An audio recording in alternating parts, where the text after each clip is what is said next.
But for right now, I do want to say that this episode is sponsored by BetterHelp. Now, look at there's a lot of times where your week gets to be overwhelming, right? You talk about, sometimes it's easy to get caught up in what everyone else needs from you. I get that with my teaching job, sometimes with my family, sometimes with the good folks at Locked On. And you never take a moment to think about what you need for yourself. But when we spend all of our time giving, it can sometimes leave us feeling a little stretched thin. And then there's always the risk of burnout. Now, therapy helps. It's helped me over the years stay centered, stay focused. It's given me the tools to find balance in my life so I can continue supporting others without leaving myself behind. Now, if you're thinking about starting therapy, and I recommend it, if you're even thinking about it, give it a try. And more specifically, give BetterHelp a try. It's entirely online, designed to be convenient, flexible, and suited to your schedule. Just fill out a brief questionnaire to get matched with a licensed therapist. And you can switch therapists anytime. If it doesn't work out with one, you could switch to another one. No additional charge. Here's what you need to do. You need to find more balance with BetterHelp. Visit BetterHelp.com/LockedOnMLB to get 10% off your first month. That's BetterHelp, HELP.com/LockedOnMLB. Give it a try.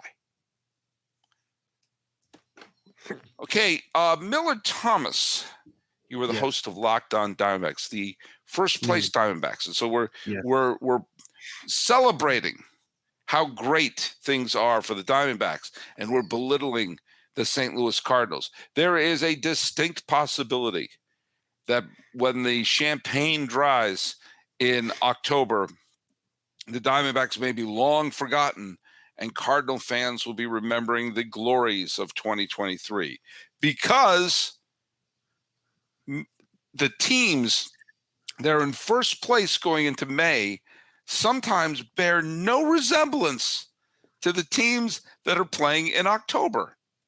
Just go back a year ago.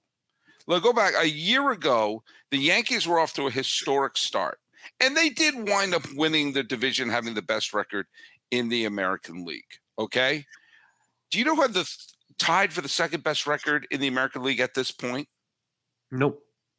The Angels. Oh. The Angels, 15-8. And everyone started thinking, oh my God, could this be the year where Joe Madden has the Angels click and we have a Mike Trout summer and blah, blah, blah, blah, blah, blah, blah. Did it happen that way? No. No, it didn't.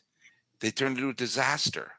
At this point in May, the Astros were even 11-11. Now, remember, last year was a little different because last year you had the lockout, and so the season started a little bit later. But the eventual World Series champion was 500 at this point. The Cleveland Guardians, who went on to win the division, were sub 500 at this point. And if you looked at the National League, the best team in the National League, ladies and gentlemen, your New York Mets. And the Giants were 14-8. The Rockies were 13-9. I mean, there was and a team like the Braves started the season 10-13. So teams, if you're in first place in May, it's better than being in last place. It's better to build upon something. But the strangest, most recent example of this, and I was doing a little bit, and when I was starting to pull these pages up, I was wondering when am I going to see a team that has the best record that totally gobsmacks me? And I had to go all the way back to 2021. Just 2 years. At this point, on May 1st, 2021, who do you think had the best record in baseball? In 2021, I'm going to say the Houston Astros. The Astros had a winning record, but they were 3 games back in the loss column of the team with the best record in baseball. Give me 2 more guesses. Okay, the Oakland A's. Nope. The Oakland A's were better than the Astros at this point in 2021, but it wasn't the A's. Okay, I'm going to go with our favorite team, the Boston Red Sox.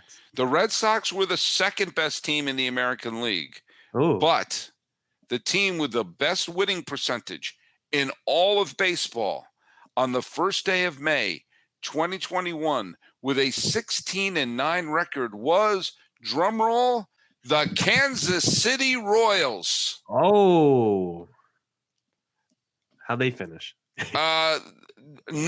Not to paraphrase Pete in Mad Men, not great, Bob.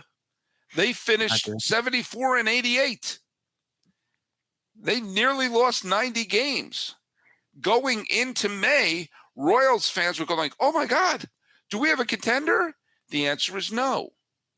After May 1st, the Royals, let me get the record after May 1st, was they were 21 games under 500 for the rest of the year.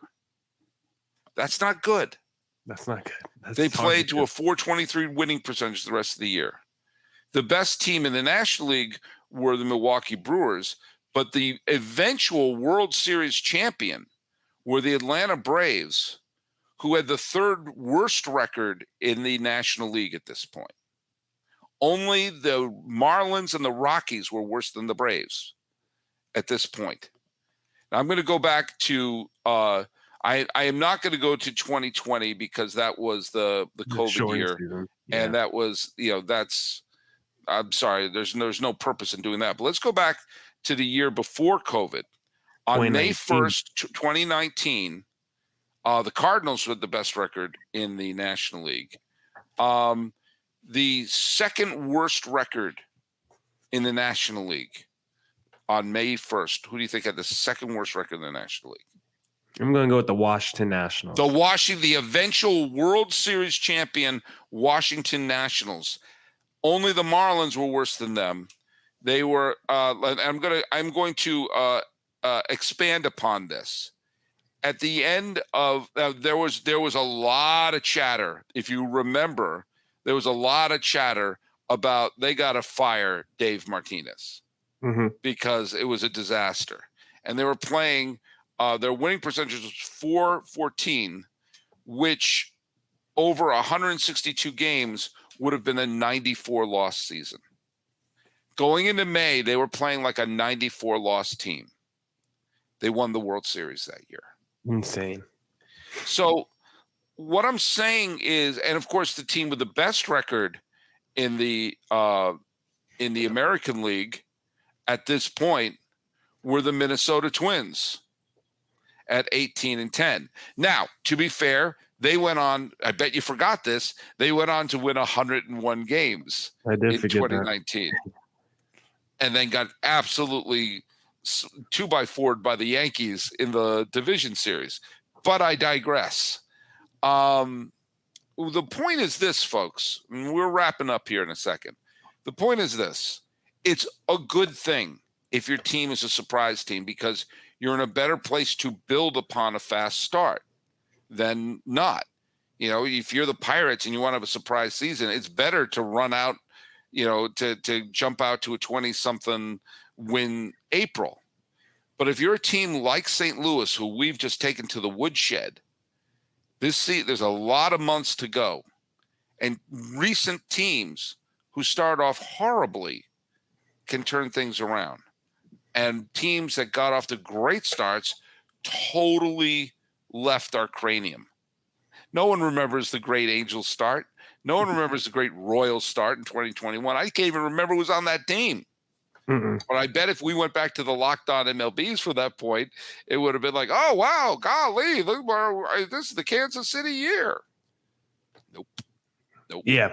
This was actually kind of a depressing segment to do because, of course, as the D-backs podcast host, I'm feeling pretty good entering May as the, shared division leader in the NL West. But after doing this standings and like seeing every team, like it's not even the teams that were in first place, like we discussed, it's also the teams that went from like worst to first after May 1st that were like in fourth or fifth in their division, like the Washington Nationals, and then ended with 90 plus wins and a great postseason run. And then looking at this from that 2021 season, I forgot because 2021 I just ripped out my memory. The D-backs on May 1st were 14-13.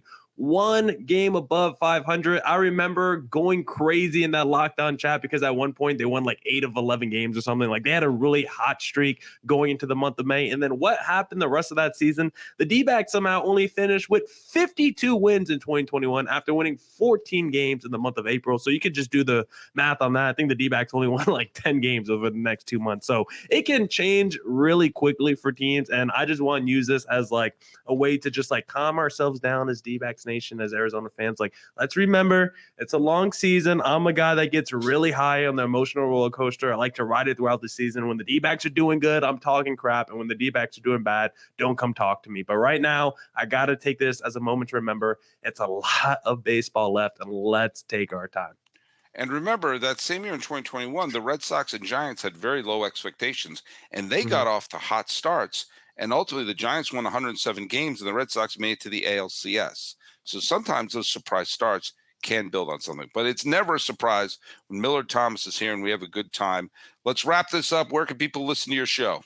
Yeah, follow me on Twitter at CareerThomas24 for my personal account. Look up Locked On Diamondbacks about Twitter, Instagram for the podcast handle, and please hit subscribe on the Locked On Diamondbacks YouTube channel. And follow us at Locked On MLB Pods on Twitter and Instagram. I'm your pal Sully, but Sully Baseball on Twitter, Sully Baseball Podcast on Instagram. Reminding us it's only May, but April, well, it still counts. Take that to heart, Diamondbacks fans and Cardinal fans. That's Millard Thomas. I'm your pal Sully. Let's do a fist bump and meet in another week.